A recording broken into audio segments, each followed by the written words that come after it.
Hey everybody, it's me, Mark W. Gray, here with a special guest, Fiona Gray. Hello. Here to help me with this little review we're going to do of The Fault in Our Stars, the movie which came out this weekend. This is not the movie, this is the book. It's like a movie, but you have to read words with your eyes and imagine all of the actors. So it takes a lot longer, believe me. Those of you who've been watching me since I was in the nursing home, I'm still, relatively effed up on this arm. A lot of surgeries coming in July to take all the steel out and all that jazz, but we'll cover that. We'll burn that bridge when we come to it. Today we want to talk about movies, specifically The Fault in Our Stars. Everybody loves this movie. It's a massive hit. For me, it was weird it being a movie because I read the book like 2 years ago. Like before it was like all like big thing and stuff. And then it weirdly like slowly became part of like the cultural, like everyone knows about it now. I read the book after you did. Like after meeting John Green, actually, and after being a fan of the Vlogbrothers for a long time.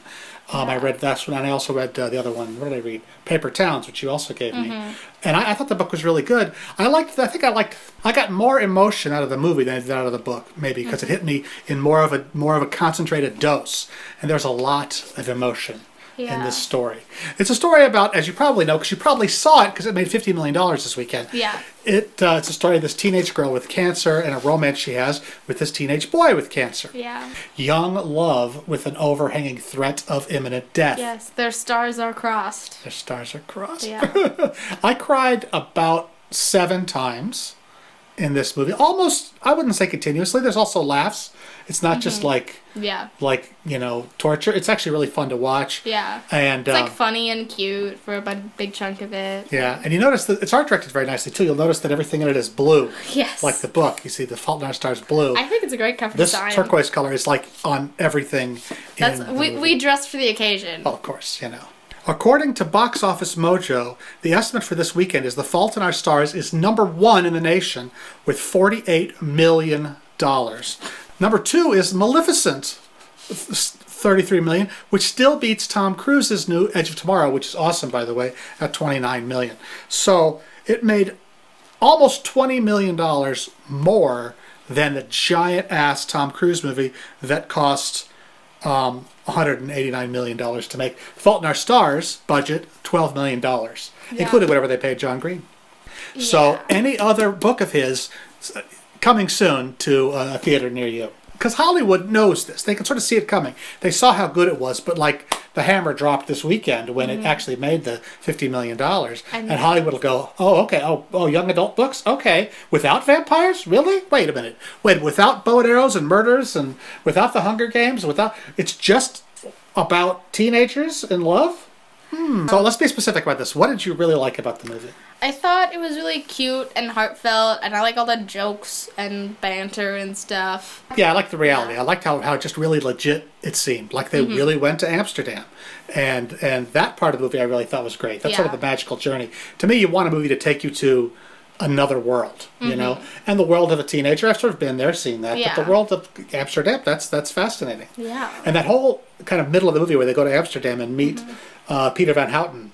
Who is played beautifully. By Willem Dafoe. Like, his character... Such a good part of the movie, His character's an asshole, but that's the point. Yeah, he's a jerk. But Willem Dafoe did, like, great. It was perfect. He nails it, and you get it. And you get where his pain comes from, and then his assistant, who's this stunning red-haired woman, who's so Dutch. She's so European. She's got, like, the scarf all swooped around and big hair, and she's just, like, Dutch as a box of chocolates. My test of all movies is, does it touch me in the heart? Does it hit me? And it hit me like a ton of bricks. I cried all the way through it. And not just at the sort of legitimately sad parts of people dying and all that stuff, but also at just the romance, and then they connect and with stuff happening. And it's like that kind of human connection just, knocks me out. Okay, what's your negatives? Any negatives? It's interesting because at like the top of the movie and in all the previews, it says how like it isn't all perfect and it's like rough edges and real and stuff. And, like, the storyline was like that, but it didn't look like that. Like, the movie looked so polished and everything looked kind of perfect. See, I don't know. I thought she looked really sweaty all the time. She was always shiny. She always had kind of a little bit of like, acne, right, where those cannula tubes, like, to me, the negative the negative of the movie is sort of a positive in the book because John Green wrote this book in the voice of Hazel, right? Mm-hmm. And he's a a literature dude. He writes literature, so the kind of metaphors he uses and the way he talks is kind of flowery and complex and interesting and very witty and erudite. And this kid, Augustus, I didn't quite buy the dialogue coming out of his mouth. He was confident, but not quite confident enough for as wacky as the stuff he was saying. Yeah. Were, you know what I mean? That's a big criticism in like all of John Green's books, that the way his teenagers talk isn't realistic. Though I think teenagers do say erudite, witty. I am a teenager who hangs out with other nerdy, dorky, smart teenagers, and yeah. Some of the stuff he had to say was so poetic. It kind of stuck out a little bit. This is not a flaw. I still thought it was a great movie. Mm-hmm. Another highlight in this movie is the kid who plays Augustus' best friend. His name is Nat Wolff. He's awesome. Yeah. He doesn't get enough scenes. He's in like 3 scenes. He's like the best character, though.